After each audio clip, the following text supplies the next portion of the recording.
수요일 뉴즈앤더시티 시작했습니다. 안녕하세요. 저는 진행을 맡은 가연이고요. 안녕하세요. 나너입니다. 오늘도 찾아주신 여러분 감사합니다. 네, 오늘 뉴즈앤더시티 정말 특별한 게스트가 한 분 오셨는데요. 반갑습니다. 간단한 자기소개 부탁드려요. 안녕하세요. 노래하는 김두한이라고 합니다. 반갑습니다. 반갑습니다. 너무 잘생겼어요. 맞아요. 와. 감사합니다. 네, 저희가 밀레니얼과 Z세대의 이야기를 다루는 거잖아요. 근데 저랑 나은님이 밀레니얼을 그동안 담당하고 있었다면 네. 오늘은 정말 진짜 Z세대가 찐. 네, 찐 Z세대가 찐 Z세대. 스튜디오에 출연해줬습니다. 분위기가 벌써 화사. 네, 또 두한님 노래한다고 했는데 너목땡이라고 이제 목소리로 맞추는 이제 그런 방송에서 출연을 해가지고 거의 한 270만 뷰가 나왔죠, 너튜브에서. 네, 우와. 270만 뷰를 달성할 정도로 엄청난 인기를 했었죠. 많이 좋게 들어주셔서 감사할 따름이죠. 그때 이제 연예인 분들의 대시도 받고. 진짜요? 네. 누군지 밝힐 수는 네, 없겠죠? 네, 그래서 오늘 굉장히 훈훈한 그런 방송 기대가 됩니다. 네, 오늘의 일부는 밀레니얼과 Z세대, 그들을 속속들이 파헤치는 시간, 김가연의 MZ 다이어리입니다. 오늘은 어떤 이야기 준비하셨나요?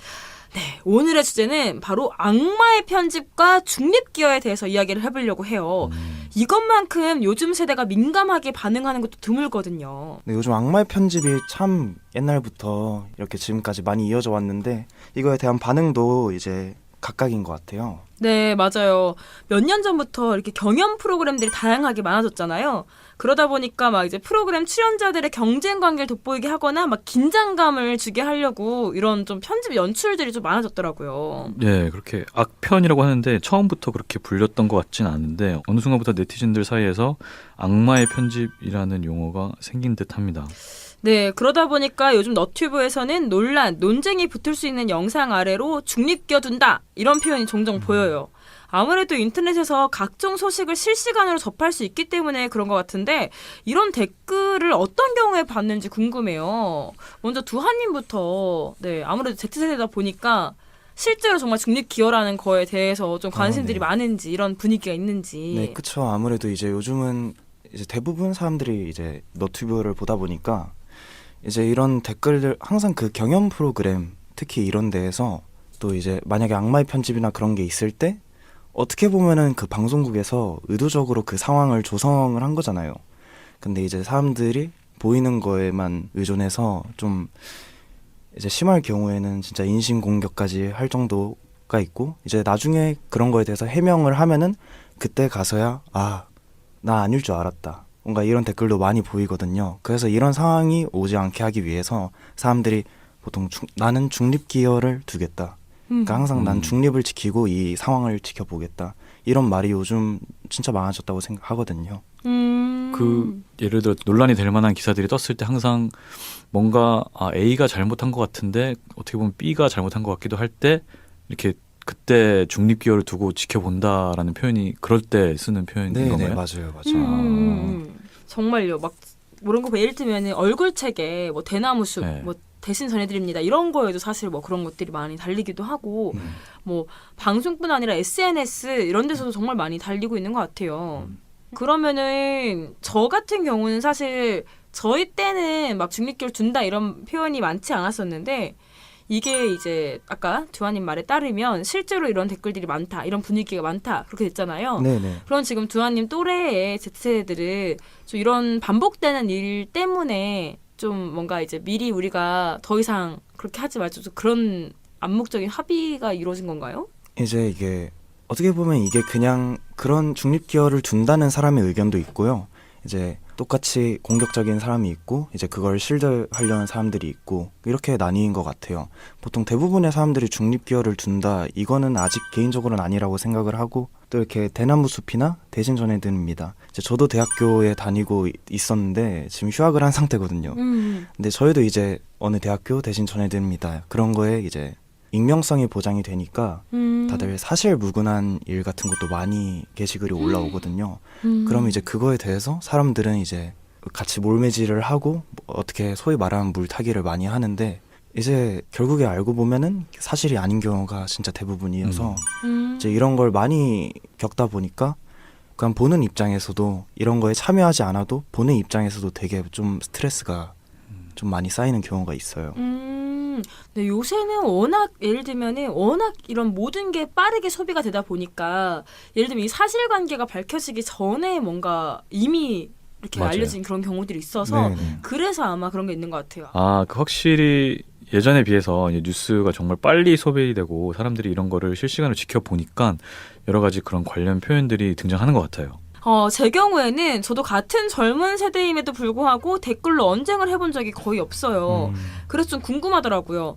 왜 중립기여를 두고 기다린다고 댓글을 남기거나 상대방에게 편파적이지 말라고 강하게 요구하는 추세가 생긴 건지 좀 궁금하더라고요. 뭔가 사건이 일어나면은 보통 좀 한쪽 편을 들게 되는 경우가 되게 많은 것 같은데 근데 그게 알고 보면은 추가적으로 이렇게 뭐 언론 발표나 이런 게 나고 나면은 그 사건이 뒤집어지는 경우가 워낙 비일비재하다 보니까 그래서 일단은 중립기여를 두고 한번 추이를 살펴보자라고 얘기하는 게 아닐까요?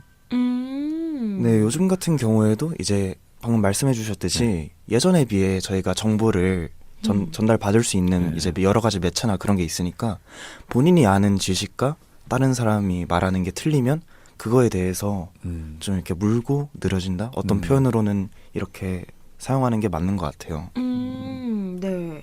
그리고 아까 전에 잠깐 나오긴 했는데 결국 트래픽을 위해서 좀 과장된 맞아요. 이제 그런 게 있다고 했잖아요. 과장된 연출이나 과장된 기사나 이런 거에 대해서도 이제 점점 사람들이 민감해지는 것 같아요. 네.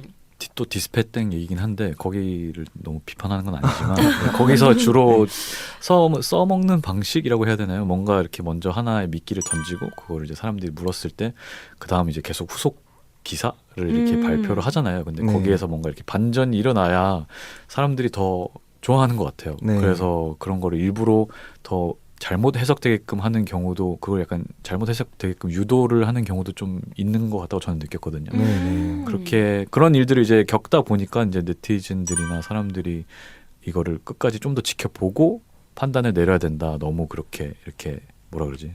처단? 이렇게 뭔가 처단은 하기에는 너무 마녀 사냥? 그죠, 정확한 표현이에요. 네. 마녀 사냥을 하기에는 좀 이르다라고 판단해서 이런 용어가 생긴 게 아닌가 싶네요. 전 또 궁금한 게 그래서 아까 전에 막 해명 얘기 나오고 했는데 실제로 크리에이터들이 정말로 갑자기 이제 해명해라. 맞아요. 정말 그런 거 되게 많잖아요. 네. 저는 저 아니고 저 말고 제가 아는 그 띵동커 띵동커 중에 한 명이 한때 있었던 일인데 이제 그 친구도 뭔가 영상을 올렸는데 전혀 의도치 않은 영상이었는데 그 단어가 그냥 아무 생각 없이 들었을 때는 뭔가 조금 안 좋은 단어로 들리는 거예요. 그거랑 전혀 관련 없는 내용인데 근데 그거를 이제 댓글에 이게 이렇게 들린다. 지금 이런 말을 왜 쓴 거냐. 하면서 그게 이제 악플이 막 시작된 거죠. 그래서 자기는 그런 의도로 한 게 아니고 이제 막 그거를 이제 받아쳤는데 그걸 가지고 이제 엄청 이제 욕을 하더라고요. 뭔가 사냥감을 뭔가 항상 찾는 것 같아요.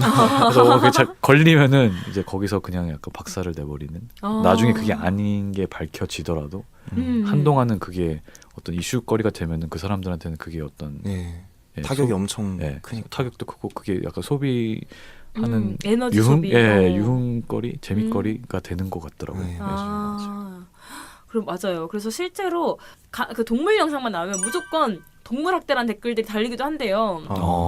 저희는 다행히 아직 저희 항상 알다시피 유주의 팔로워들은 다 너무 착한 팔로워들이 많아서 그런 건 없었는데 뭐만 올리면은 무조건 동물학대 이렇게 하고 그런 식으로 또 어그로를 끌기도 한다고 하더라고요. 어떤 크리에이터의 관심을 받기 위해서. 결국은 관심을 받고 싶은 네. 마음이. 네. 네. 그런데 이제 이런 게 결국은 좀 인터넷 커뮤니티가 막 제2의 자아, 그러니까 아까 말했던 두아님이 얘기했던 것처럼 평소에 내가 나의 어떤 그런 것들을 표현을 하지 못하는 걸 인터넷을 통해서 그 네. 익명성 뒤에서 조금 더 본인의 자아나 본인의 생각을 더 표현을 하고 싶은 게 아닐까 그런 생각도 드네요. 얘기를 하다 보니까. 네네. 네, 이렇게 오늘은 MZ세대의 또 다른 댓글 문화에 관해서 이야기를 해봤습니다. 자 그럼 띵동 트렌드 1분 정리 후 오늘의 2부로 찾아올게요. 오늘의 트렌드 1분 정리. 내가 대통령이 되면 시리얼에 파를 넣을 거야. 알았어? 이 말이 현실이 됐어요. 우유에 타먹는 대표적인 초코맛 시리얼 책땡. 최근 시리얼로 유명한 K사에서 파마투레이크를 출시해 화제였습니다. 너튜브 공식 계정에서 신제품 시식단을 모집한다고 밝히면서 16년 만에 파마 시리얼이 나온다는 소식을 전했죠. 잠깐, 16년 만이라니 무슨 소릴까요? 사실 파마 시리얼은 시간을 거슬러 2004년에 등장했던 아이디어였습니다. 파마 시리얼과 초코맛 시리얼이 초코왕국 대통령 선거에 나선다는 컨셉의 광고였는데요. 더 맛있는 초코맛 시리얼을 공약으로 부각하는 목적이었죠. 하지만 네티즌들은 진짜 파맛으로 만드는지 보자라며 파마 시리얼에 투표를 했고 심지어 파맛 후보가 대통령으로 당선이 됐습니다. 이에 K사는 투표를 무효로 처리하게 됐고요. 16년 만에 제자리로 돌아온 파마 시리얼. 네티즌들이 민주주의의 실현이라며 반기는 배경에는 이런 이야기가 있었습니다.